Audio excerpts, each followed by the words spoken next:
सुनहरे गोबर की कथा। एक बार की बात है, किसी शहर में एक बड़े से पेड़ पर एक पक्षी रहता था जिसका नाम सिंदूक था। सबसे चौंकाने वाली बात तो यह थी, उस पक्षी का मल सोने में बदल जाता था।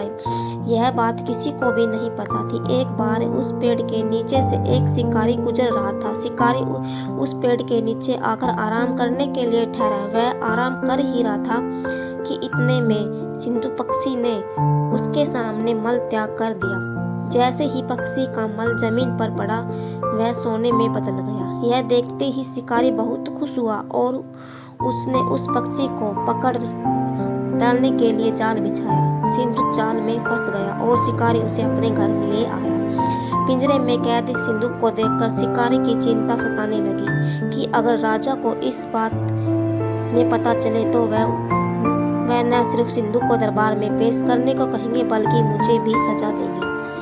यह सोचकर डर के मारे शिकारी ने खुद ही सिंदूक को राजा के दरबार में पेश करके सारी बातें बताई। राजा ने आदेश दिया कि सिंदूक को सावधानी में रखा जाए और उसे अच्छे से खाना खिलाया जाए। यह सुनने के बाद मंत्री ने राजा को कहा, आप इस बेवकूफ शिकारी की बात पर भरोसा मत कीजिए।